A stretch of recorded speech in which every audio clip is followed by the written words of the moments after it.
यो यार्डमा भएको गाडीहरू देख्दा हजुरलाई के याद आउँछ? अघिल्लो वर्षको बजेट हो, मलाई त त्यही नै याद आउँछ।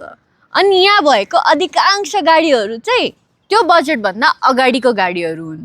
बजेटले इभीको कर बढाउँछ भन्ने हल्ला फैलेपछि नेपालको गाडी इम्पोर्टरहरूले धम्माधम गाडीको अर्डर गरे। अनि यसरी काठमाडौँको ड्राई पोर्टमा हजारौँ गाडीहरू थुप्रिएर बसे। 2025 मा आएका यी गाडीहरूमध्ये कतिपय गाडीहरू 2024 मा अर्डर गरिएका थिए वा 2024 मा बनेको थियो। अझ कतिपय ब्रान्डको गाडीहरू त 2024 भन्दा अगाडिको मोडल पनि सोरुममा सजाएर राखिएको छ। अहिले ग्राहकहरूले सोरुमबाट ब्रान्ड न्यू भनेर किन्ने इभी 2024 को हुन सक्ने सम्भावना धेरै छ।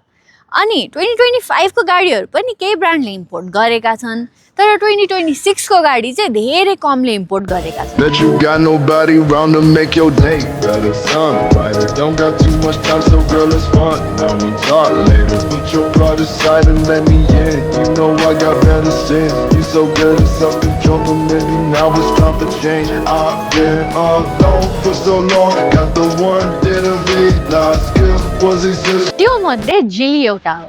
जिली EX5 को 2026 मोडल नेपालमा आइसकेको छ। अनि मैले ड्राइभ गरिरहेको यो EX5 पनि 2026 मोडल नै हो। यो गाडी 2026 मोडल मात्र होइन, बनेको पनि 2026 मै हो। यसको अर्थ हजुरले भविष्यमा गाडी रिसेल गर्दाखेरि जिलीको भ्याल्यु कम्प्यारेटिभली बढी आउनेछ। हजुरहरूले सोरुमबाटै 2-3 वर्ष पुरानो मोडलको गाडी किन्नु भयो भने 5 वर्षपछि रिसेल गर्दा त हजुरहरूको गाडी टेक्निकल्ली 7-8 वर्ष पुरानो भइसक्छ, जसले रिसेल भ्याल्युमा नराम्रो असर पुर्याउँछ। अर्को पक्ष त हजुरले सोरुममा पर्ने प्राइसकै हो।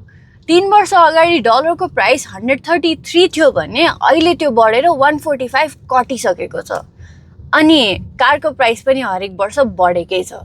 यति हुँदाहुँदै पनि जिलीले अघिल्लो वर्षकै मूल्यमा 2026 को नयाँ मोडल बेच्दैछ।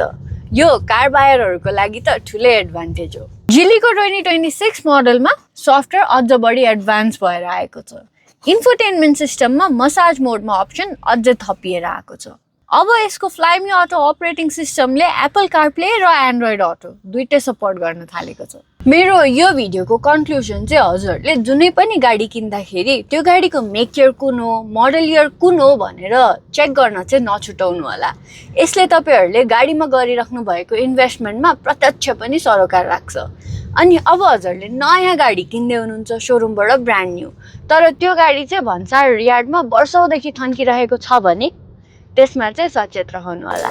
Bet you got nobody round to make your day better. Sun brighter, don't got too much time, so girl, it's fun. Now we talk later. Put your pride aside and let me in. You know I got better sense. You so good at self-control, but maybe now it's time for change. I've been alone for so long. Got the one didn't realize skill was exist.